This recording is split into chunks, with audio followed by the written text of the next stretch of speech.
T.R. Reid, you've written about computers, Congress, healthcare, international relations, ski resorts, the Roman Empire. How do you choose your topics? Hi, Peter. Well, partly I guess what? I write for money. You know, Dr. Johnson famously said, no man but a blockhead ever wrote except for money, because it's hard work. So I do try to look for topics that'll sell. I don't always succeed. Some of my books have really flopped.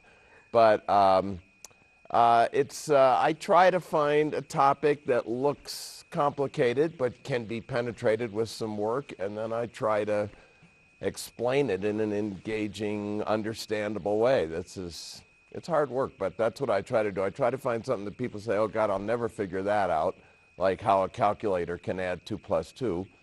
And I sit down and try to explain it to people. That's what I'm looking for. What book has flopped?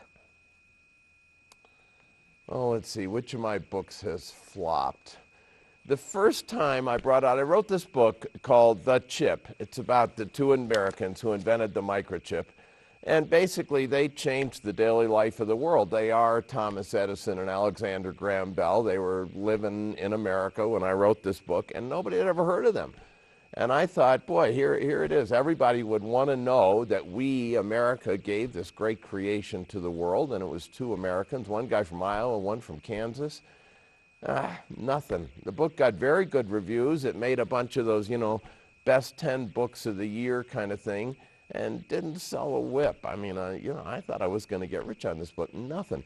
But very good reviews and everything. And that book came out around 1985 or 6, I think. 1986. 86, yeah. And Peggy McMahon, my wife, and I kept saying to each other, well, it was a decent book, but it was ahead of its time. That was before most people had a computer, so they weren't into microchips, And here's what happened. In 2000, I was living in London. I was the Washington Post bureau chief in London.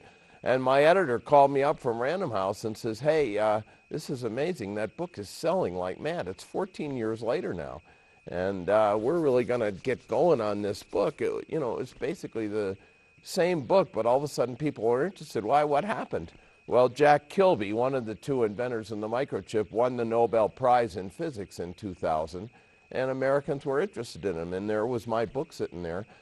So here's what happened. I went to Stockholm with Jack and his family, and he's just a wonderful, wonderful man in every way, and he got the Nobel Prize in Physics. And if you give the Nobel Prize in Physics, the only requirement is you have to attend this fancy dinner with the king, and you have to give a lecture, a Nobel Prize lecture. And Jack gave his lecture, and some physicist in Stockholm introduced him and said, this is the man who gave us the calculator, the computer, the internet, the digital TV, the cell phone, the iPod, blah, blah, blah, blah, blah, because he invented the basic tool for all that. And Jack Kilby, what a wonderful guy, here's what he said. He said, yeah, I hear that a lot, that I created the whole digital world. I just invented this one little part of it. It was all the other engineers who made the thing work. He said, whenever I hear that I created everything, he said, it reminds me of the time there were a beaver and a rabbit were sitting beneath Boulder Dam, and the rabbit looks up at this massive structure, Boulder Dam, and says to the beaver, did you build that thing? And the beaver says, no, but it's based on an idea I had once. So that was Jack Kilby. Anyway, so at that point, I rewrote the book. We brought out the book, The Chip, again in 2001, with sadly reporting the death of Bob Noyce, one of the two inventors. And in the end, at the last chapter of the book, Jack goes to Stockholm and gets the Nobel Prize, and still nobody in America knows who he is. So that book, it's now selling pretty well in the second version, but still I wouldn't say it achieved its goal, which was to remind Americans that it was a guy from Kansas and a guy from Iowa who invented the microchip and changed the world. I'll tell you an interesting story, Peter. I was on a talk show talking about that book, a radio show. This is how you sell books. And a very funny guy, Woody Page, was the host. And Woody Page was kind of ragging me, And he says, come on, why would you write a book about the invention of the microchip? Nobody knows who invented the microchip. And I said, yeah, that's why I wrote the book. He says, nah, nobody's ever heard of these guys. And then he says, I tell you what, if anybody can call this show in the next hour and tell me who invented the microchip, I'll buy him dinner for two, says Woody Page, right? and kind of this smirk on his face.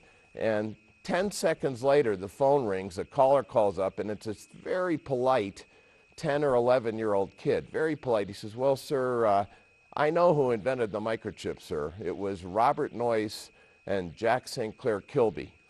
He got it right. So Woody Page had to buy this kid dinner and everything. And you know what, Peter? It was my son. It was my son who called the show.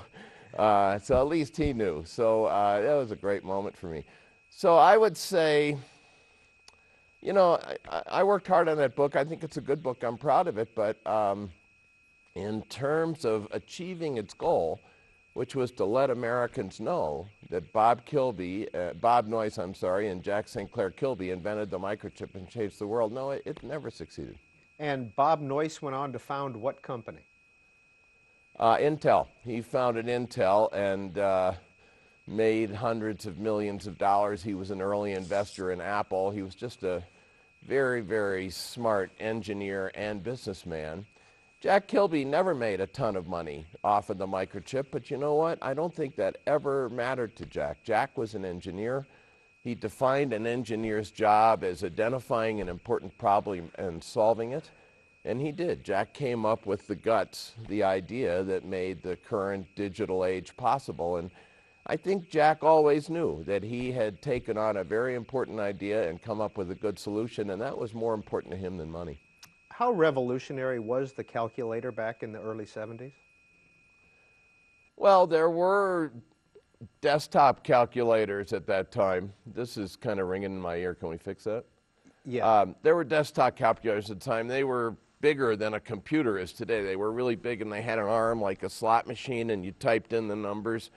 To have any device, a computer that you could hold in your hand, that was really an amazing breakthrough. I think the most important application, first application of the microchip made it possible. Until the microchip came along, there were computers in the world, but they were so big, they filled an entire building. There was a big computer called ENIAC in Philadelphia, and whenever they turned on the power for ENIAC, lights dimmed all over the city because the thing consumed so much power. It was just huge and expensive.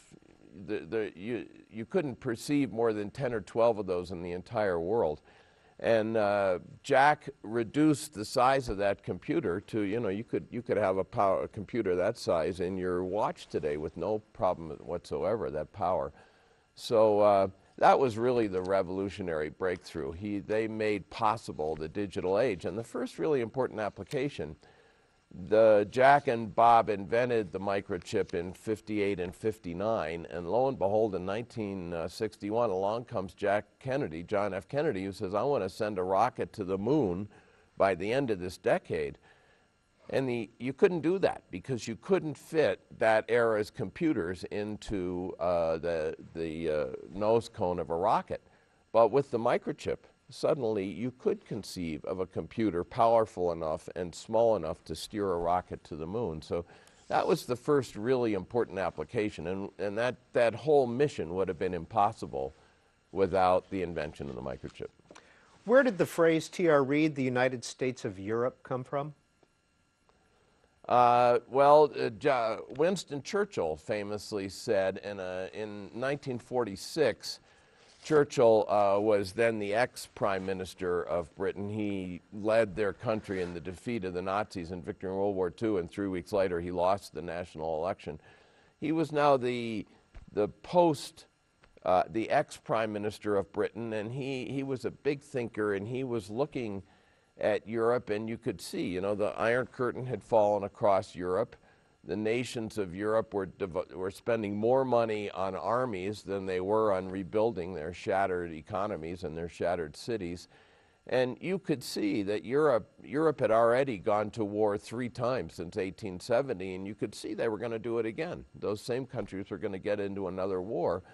And Churchill said, and several other visionaries, but he was one of several visionaries who said, we got to stop this. Hey, we can't go on.